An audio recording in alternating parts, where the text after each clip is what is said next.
त्वद्समीकृत आप्त मीमांसा में श्रेष्ठ टीका में इतरेतरा भाव का निर्णय करने पर क्या हानि हो सकती है, इस पर विशिष्ट व्याख्या कर रहे हैं। इतरेतरा भाव में न कार्य का नाश है न कार्य की उत्पत्ति है, वह मात्र अन्य अन्य में अभाव दिखता है। वो अन्य अन्य में अभाव दिखता है, वही पर्याय में अभाव दिखता है। पुद्गल की पर्याय में ही अभाव दिखता है, जीव की अवस्था में भेद नहीं दिख रहा। न चित्रित्र भाव से अभावे वा च कार्य उत्पत्ति, इतरेतर भाव के अभाव होने पर कार्य की उत्पत्ति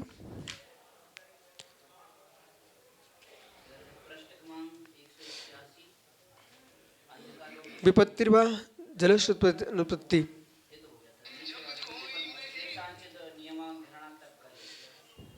तो इस प्रकार से कुछ नहीं बोलो, जैसे पढ़ने सुनो। तो अंधकार से जो है रूप का विनाश हो ये नियत नहीं है। प्रकाश में रूप की उत्पत्ति हो ये नियम नहीं है। रूप रूप है, अंधकार अंधकार है, प्रकाश प्रकाश है। जो अंधकार में है ऐसे जीवों को भी रूप दिखाई देता है, जो प्रकाश में है उन्हें भी रूप दिखाई नहीं देता। अंधकार में है उन्हें भी रूप दिखता है, प्रकाश में है उन्हें रूप नहीं दिखता है। इसका तात्पर्य क्या हुआ? तो आपको स्वावरण शोषण लक्षण युक्त प्रतिमर्तम व्यवस्थापित। उल्लू को प्रकाश में भी रूप नहीं दिखता और बिल्ली को अंधकार में भी रूप दिखाई देता है। कौवा को अंधकार में रूप नहीं दिखता, चमगादड़ को अंधकार में रूप दिखता है। इसलिए रूप का दिखना प्रकाश की व्याप्ति नहीं है। रूप का दिखना प्रकाश की व्याप्ति नहीं है। अंधकार में रूप का नहीं दिखना ये भी व्याप्ति नहीं है। इसलिए इसमें न प्रागभाव है न विध्वंसा भाव है न अत्यंता भाव है, ये त्रित्र भाव है, अनुन्य भाव है। इसलिए जलस्य भावे अनलपनुत्पत्ति, जलस्य भावे जल के भाव होने पर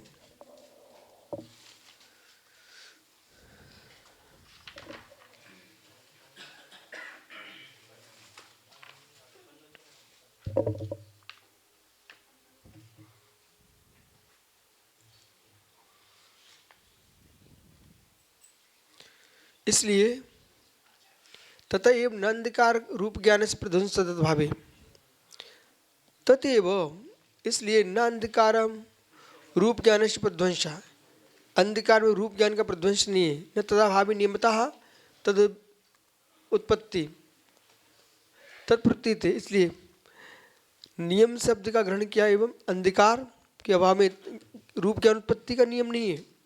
किसी अंधकार में रूप ज्ञान की उत्पत्ति देखी जाती है, उसी प्रकार से वह अंधकार रूप ज्ञान का प्रध्वंस भी नहीं है, क्योंकि अंधकार के सद्भाव में नियम से उस रूप ज्ञान का विनाश प्रतीति में नहीं आता। तदुपरीत तथा स उक्तम अन्यापोलक्षणम, इसलिए अन्यापोलक्षण में स्वभावांतर स्वभाव व्यावृत्ति अन्यापोहा, इसलिए आपको स्वीकार करना चाहिए स्वभाव से स्वावंतर की प्राप्ति ही अन्यापो है। स्वभाव से स्वावंतर की प्राप्ति ही अन्यापो अथवा स्वभाव से स्वावंतर की व्यावृत्ति अन्यापो है। व्यावृत्ति से ही प्राप्ति होती है, प्राप्ति होती है। व्यावृत्ति से प्राप्ति, उस पर ध्यान दीजिए क्या बोल रहा हूं। महात्मा विकास विशाल, इधर क्या रखा है और क्या रखा है?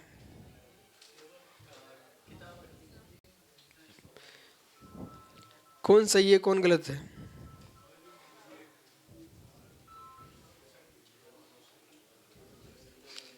बैठे रहो। कौन सही है कौन गलत है? बालक, क्या रखा बेटा? नारियल। और इसमें सही कौन है गलत कौन है? नारियल सही है कि पुस्तक सही है? दोनों सही है। चलिए, माना कि मुझे नारियल चाहिए, आप किताब लेके आ रहे थे, कौन सही है?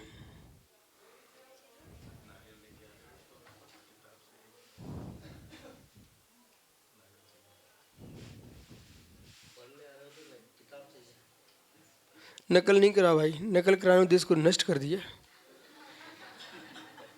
बालक, खड़े हो जाओ, अब जल्दी समझ में आएगा। यहाँ पर श्रीफल रखा हुआ है क्या? श्रीफल मतलब नारियल, और पुस्तक रखी हुई है, ठीक है? कौन सही है?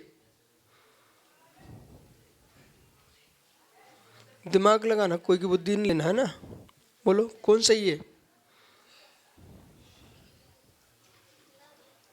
नारियल सही है। जिसको पुस्तक पढ़ना उसके लिए, जिसे नारियल खाना उसके लिए। घबराओ नहीं। जिसको नारियल, नारियल सही कौन है? ये नकल कौन करा रहा है? पूछूं अभी? हाँ, कौन सही है?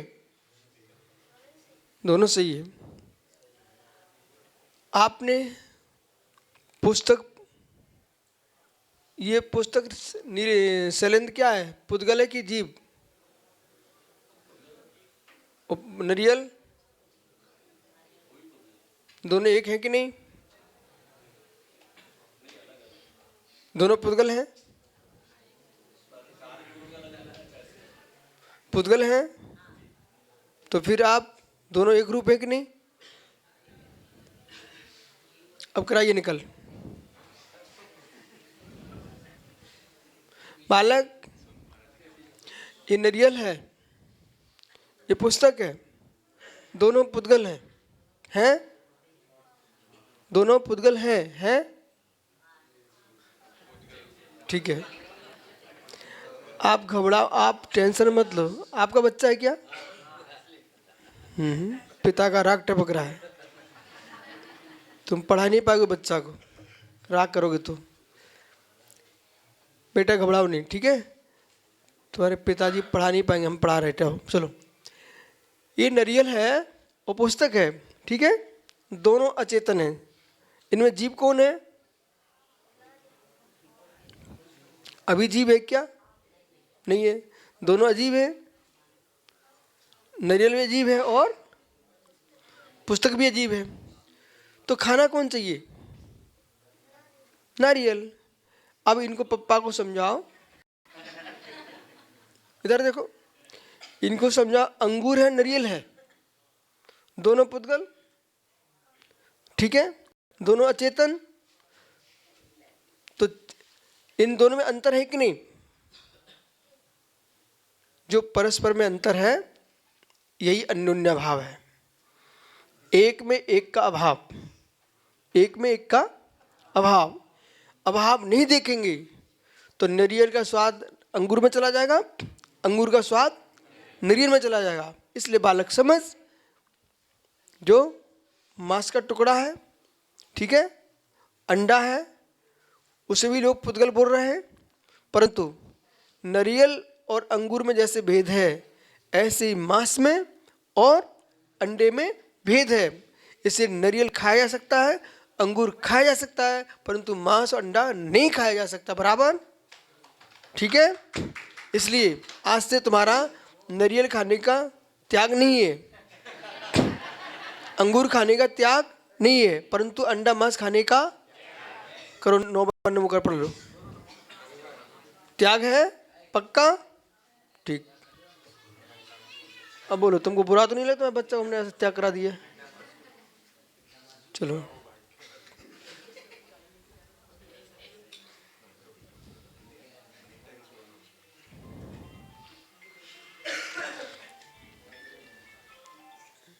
यह है अन्योन्य भाव। इति तस्य कालत्रपेक्षा तत्र कालापेक्षा अत्यंताभावेपि अत्यंताभावेस्य अभावात् ते अव्याप्तया योगात्। अब कालत्रयेपि, इसलिए इनमें अन्यापों का लक्षण बिल्कुल ठीक कहा गया, परंतु जो अत्यंता भाव है वो अत्यंता भाव नहीं है। बोले क्यों? कालत्रयेपि, तीनों कालों में अन्योन्य भाव में अत्यंता भाव नहीं है। पहले तो देखो, तीनों कालों में बालक खड़ा हो जा, मैं जीव द्रव्य हूं, आप भी जीव द्रव्य हो, हम आप एक कभी होंगे? कोई नकल कराए तो बोल देना नकल मत कराओ मुझे, ठीक है? अपनी बुद्धि का प्रयोग करने दो। जितने नकल का सब पागल लोग होते हैं। चलिए, मैं जीव द्रव्य हूं, आप जीव द्रव्य हो, तो हम दोनों जीव द्रव्य हैं। क्या अपन दोनों कभी एक होंगे? कभी नहीं होंगे। ठीक, ये पुद्गल है पेंसिल, आप जीव द्रव्य हो, ठीक है? तो ये अचेतन है, आप चेतन हो, तो आप कभी अचेतन बनोगे? ये कभी चेतन बनेगी नहीं। बहुत बढ़िया। अत्यंता भाव क्या है? अत्यंता भाव। अब प्रश्न ये है, आपने अंगूर खाया, ठीक है, आपने नारियल खाया, ठीक है, वे दोनों मिल गए पेट में। अब बताइए मल क्या बनेगा? दोनों हो जाएंगे नहीं हो जाएंगे?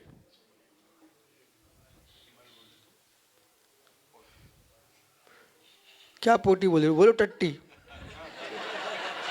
बोलो बेटा, मल हो गया, ठीक है, पुरुष, ठीक है, मल हो गया। वो समझदार, आप उसको ना समझ मत समझो है।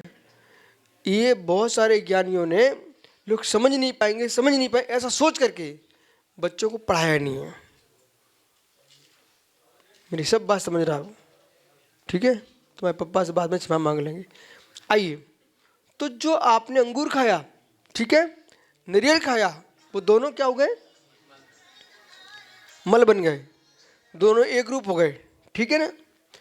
तो अंगूर नारियल एक हो सकते हैं काल पा करके, परंतु मैं और आप दोनों एक कभी नहीं होंगे। तीन काल में होंगे क्या? जड़ चेतन कब होगा? जड़ चेतन कब होगा? चेतन जड़ कब होगा? कभी नहीं होगा, ठीक है? ये अत्यंता भाव। बैठ जाओ, कहीं भूलना नहीं बालक है। इसलिए अत्यंता भाव में तीनों काल लगते हैं, अन्योन्य भाव मात्र वर्तमान काल लगता है। ये आपको विषय समझना चाहिए। अत्यंता भाव में तीनों काल लगते। त्रिकाल में ये बालक कभी मैं नहीं होऊंगा, मैं ये बालक नहीं होऊंगा, न ये मैं था, न ये मैं था, न मैं होऊंगा, न मैं होऊंगा, और न मैं हूं न ये होगा। अत्यंत अभाव में त्रिकालिक अभाव होता है, लेकिन अन्योन्य अभाव मात्र वर्तमान में ही अभाव होता है। ठीक, भूलना नहीं कभी। कहां से आए बालक? मंदसौर से हो, ठीक है। कहीं बैराग हुए तो महाराज बन जाना, ठीक है, और बैराग नहीं हो तो महाराजों की सेवा करना, ठीक है? बैठ जाओ, लेकिन बिगड़ना नहीं। बस नहीं, चटपट योर इत्यत्र भावा कालत्रय अपेक्षा। लेकिन सुनोगे नहीं, परंतु घट चटपट, इनमें इत्यत्र भाव है, इनमें नहीं काल अपेक्षा, 3 काल की अपेक्षा नहीं है। घट जो है ना पुनः मिट करके मिट्टी हो जाता है, और पट भी सड़ करके मिट्टी बन जाता है। पट यानी वस्त्र, आपने पट भी सड़ते देखा, घट भी मिटते देखा। एक कभी एक हो जाएंगे, परंतु मात्र वर्तमान में ही भिन्न दिखते हैं। ये मैं आपको कितने काल से बता रहा हूँ, लिखा कि नहीं सामने, अब कहीं भूलना नहीं। वो बच्चा श्रेष्ठ एक दिन में समझ गया। अभी कुछ बोलने का समय नहीं है आपके पास। कदाचित पटस्थपि घट परिणाम अभावात्, घट परिणाम का अभाव है, तथा परिणाम कार साकल्य तथा विरोधात्, परंतु परिणामाकार जो है ना साकल्य से विरोध है। तो जो परिणाम है ना घट पट उत्तरित भाव है, तीनों काल की अपेक्षा रखने वाली नहीं है। किंतु कहते हैं पट भी में घट परिणाम संभव है अविरोधात्, क्योंकि इसमें अवरोध है। पुद्गल परिणाम नियम दर्शनात्, क्योंकि ये क्या है, चेतन अचेतन कदाचित परिणाम तथा परिणाम ही हो ऐसा भी नियम नहीं किया जा सकते। क्यों? न चेव चेतना चेतनी हो कदाचित परिणाम तथा विरोधात्, चेतन अचेतन नहीं होगा, अचेतन चेतन नहीं होगा, इसमें सर्वथा विरोध है। देखो बालक, ऐसा है, आपके पिताजी आपको 25 साल पढ़ाते हैं, मेरा विश्वास है तब भी तुमको उतना ज्ञानी नहीं बना पाएंगे। यदि आप जैन दर्शन का एक पद्म पुराण नाम का ग्रंथ पढ़ लेते हो और अच्छे से पढ़ लिया इस उम्र में ही, तो आप ये मान के चलना आप पिताजी से ज्यादा ज्ञानी हो चुके हो। इसमें पिताजी को बुरा नहीं मानना चाहिए। बच्चा 8 वर्ष का केवली बन सकता है और पिताजी घर में बैठे सकते, इसमें क्या टेंशन, ठीक है ना। तो पिता का सम्मान रखना पिता के नाते, पिता को सम्मान रखने की बच्चे का ज्ञान के नाते, ठीक है। ज्ञानी कौन? मैं ज्ञानी कि आप ज्ञानी नहीं हो क्या? आप ज्ञानी नहीं हो क्या? हो। ये क्या है? पेंसिल। कैसे जाना आपने? कैसे जाना? किससे? ये पेंसिल है, आपने जाना नॉलेज से, नहीं ज्ञान, ठीक ना। देखो बेटा है ना, कुछ लोगों ने व्यक्तियों को पागल बना दिया है। से आपसे मैंने पूछा आपने किस तरह, आपने कहा नॉलेज से, ठीक है ना। तो अब ये आप लोग से बच्चा बहुत पढ़ा, बोले क्यों अंग्रेजी बोल रहा है? अरे भाषा ज्ञानी बेटा, नॉलेज यानी ज्ञान, ठीक है ना। अब माना कि आपने नॉलेज बोला, अब मैं जानते नॉलेज क्या होता है, तो ये लोग हमें ज्ञानी समझेंगे, पर मैं अपने आप को ज्ञानी मानूं। क्यों? भाषा भिन्न हो सकती है लेकिन वस्तु होना चाहिए।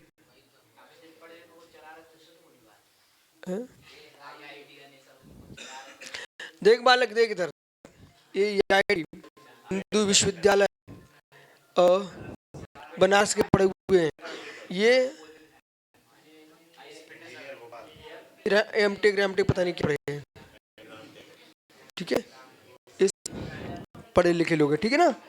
तो समझिए पढ़ाई लिखाई के बाद को यहाँ मुड़ के आना पड़ा, इसका मतलब क्या हुआ? ठीक है, कल मिलूंगा, ठीक है।